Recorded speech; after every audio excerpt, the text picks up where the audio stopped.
बिस्मिल्लाहिर्रहमानिर्रहीम। अस्सलाम वालेकुम वरहमतुल्लाहि वबरकातुह। हमारी ज़िंदगी में कभी ऐसे भी लम्हे आते हैं जब हम खुद से कुछ करना चाहते हैं लेकिन हम डरते हैं। हम जैसे ज़िंदगी पहले जी रहे होते हैं, हम कहते हैं शायद काश वही ज़िंदगी वापस आ जाए, जबकि हम खुद कोशिश नहीं करना सीखते, जबकि हम खुद हिम्मत करना नहीं सीखते। हम वहीं पे पड़े रहते हैं जहाँ पे पहले थे। अगर आपको कामयाब होना है तो आज की बात ज़रूर सुन के जाइएगा।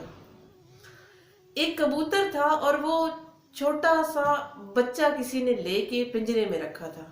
उसको बहुत अच्छे से उसने परवरिश की।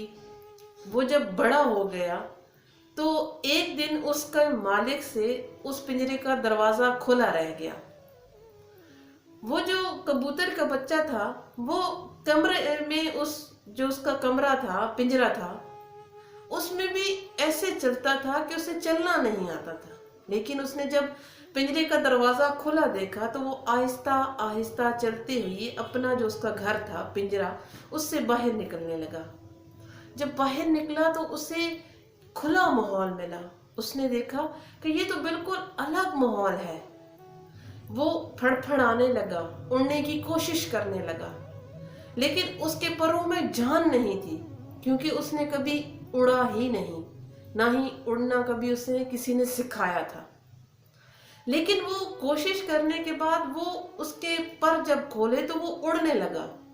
जब वो उड़ा तो वो आसमान में चला गया। वहां जाके उसने दूसरे परिंदों को उड़ते हुए देखा तो वो बहुत खुश हुआ। लेकिन अभी वो डर रहा था, क्योंकि इतनी ऊंचाई जो है ना, उसने पहले कभी नहीं देखी थी। जब वो ऊंचाई पे था तो नीचे सारा मंजर जो वो देख रहा था उसे खूबसूरत भी लग रहा था और डर भी लग रहा था। खूबसूरत इसलिए लग रहा था क्योंकि वो जिस नौयत की वो उड़ने का अंदाज था या हवा उसे टच कर रही थी, वो मज़े में उड़ रहा था, उसे बहुत अच्छा लग रहा था। लेकिन वो डर इसलिए रहा था क्योंकि वो पहले कभी उड़ा ही नहीं। उसे डर लग रहा था कि मैं नीचे गिर जाऊंगा।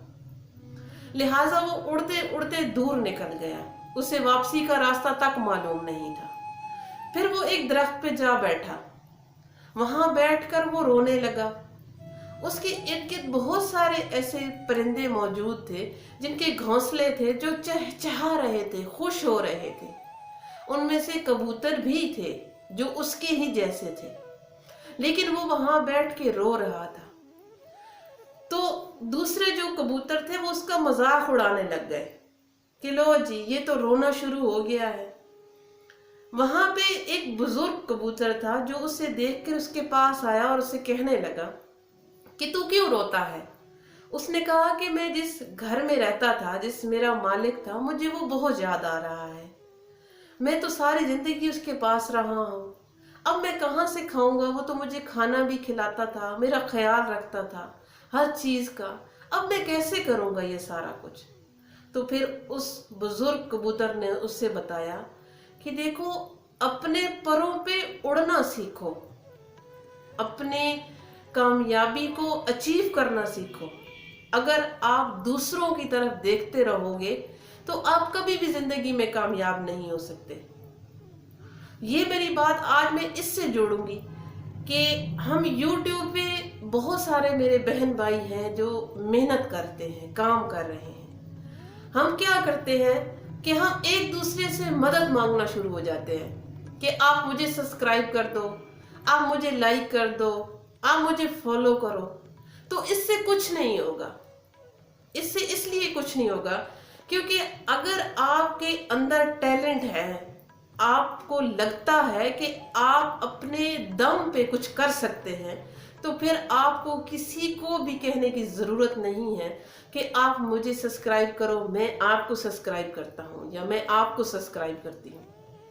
अगर आपकी बातों में असर है, आप में टैलेंट है, तो लोग खुद ही आपके तरफ अट्रैक्ट होंगे और खींचे चले आएंगे, और फिर आपको कामयाबी देने से कोई नहीं और आपको कामयाब होने से कोई नहीं रोक सकता।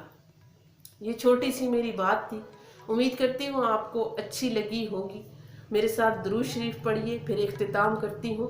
اللہم صلی علی محمد وعلی آل محمد کما صلیت علی ابراہیم وعلی آل ابراہیم انک حمید مجید. اللہم بارک علی محمد وعلی آل محمد کما بارکت علی ابراہیم وعلی آل ابراہیم انک حمید مجید. شاہی